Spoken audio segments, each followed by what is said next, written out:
لکه دې مصطلح ته وګوره وهابي، ته وهابي څوک دی؟ د دې وهابي تاریخ راته بیان کړه. هېڅ تاریخ نشته.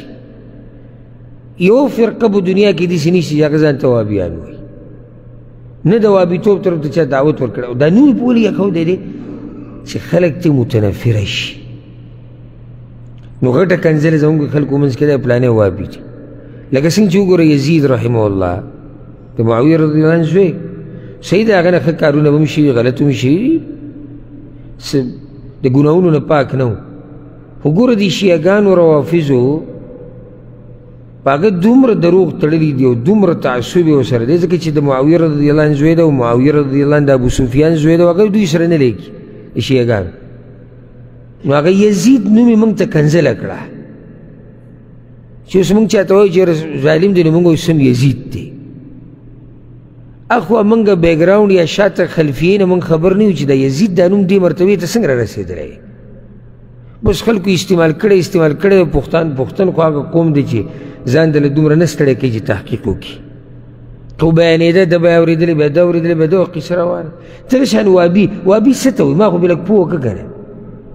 ورور راشه ما سره کښېنه، دلته راشه د ورورولۍ په ماحول کې به کښېنو. ته صرف ما پوه وکړه چې وهابي څه ته، چا ځان ته وهابي ویلي دي او د وهابي کوم مذهب دی؟ دته هېڅ حقیقت نه دی معلوم، صرف دته بعضو په منبرونو ناستو دا نوم دې دپاره استعمال کړی دی چې دی متنفره شي، نو دی کور کوي وهابي. نو چې دی وهابي ووایي نو هغه نور چې کوم ناست هغوی غوږونو له هسې لاس وړی وي. استغفرالله. اوس دې غریبانو ته هېڅ پته نشته چې وهابي څه شی دی.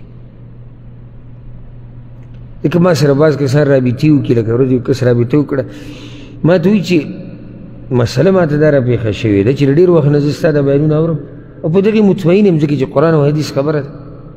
خو دا خلک ما ته وایي چې ته وهابي، ما ته وهابي پېژنې؟ وایي نه. ما چېرته وایي چې زه وهابي یم؟ وایي نه. خو ما دا خلک راته وهابي وایي که نه؟ وایي ما دغه وهابي دی. ته چې ما نه ویلي ځان ته زه قرآن او حدیث تابعدار یم الحمدلله بس.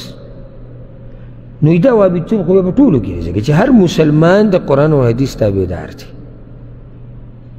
دا فرقې مرقې، دا مذهبونه، دا قیسې د دې مولیانو ته معلومې دي. عوام غریبانان په فطرت باندې دي. لکه ما سره یو کس میلاو شي په لاره باندې، دنیا خلک داسې ما سره میلاویږي، کور ته راشي، مجلس ته راشي، جومات ته. یاره موږ ته یو مسله راپېښه شي، څه مسله ده؟ زه ورته یم دې باره کې خو دلیل داسې دی، یا قرآن کې الله یا پیغمبر یا حدیث، بس جواب ورته میلاو شي، لاړ شي، روان شي. یو هم دا نه وایي چې دا کوم جواب چې تا ماله راکړی دا د دیوبندیانو دی که نه دا د بریلیانو دی که نه دا دغه دی د قادري مذهب والا دی او که نه دا د جماعت المسلمین دی او که نه دا د عثمانیانو جواب دی او که نه دا د کومې فرقې جواب دی. یو هم دا تپوس نه کوي چې که ورته زه وایم الله دا وایي د الله پیغمبر دا وایي، به سړی مطمئن شي، روان شي. نو عوام په فطرت دي. خو دا جاخه موږ ته د بعضو مولیانو جوړه کړې ده، موږ د یو بل سره په جنګ کړي وو. او دا شته اختلافات د مسلمانانو یو بل سره په زړونو کې کم وو چې له دا اختلافات ورته هم را پیدا کړي دي چې د مذهب جدا دی او د هغه مذهب جدا دی او د هغه کیسه جدا ده او د جدا دی. هېڅ جدا نه، ټول یو دین دی، یو مذهب دی، یو اسلام دی، یو ورورولي ده. او دا څومره امامان چې دي د دین دا مشران حق پرست علما، دا دوی تقسیم کړي نه، دا تقسیمول نه دي پکار، دا ټول زموږ امامان دي، دا ټول زموږ علما دي. ولې ته یو امام رانیسې او زه بل رانیسم؟ ولې ستا دا امام زه خپل امام نه ګڼم او ولې ته زما دا امام خپل امام نه ګڼې؟ ولې داسې کافرو زما ده؟ یا ستا دا کافرو چې زه خپل امام نه ګڼم؟ یا زما دا امام جاهلو چې ته د مذهب باندې نه راځي؟ یا ستا دا جاهلو چې زه د هغه مذهب نه منم؟ ټول زموږ امامان دي الحمدلله.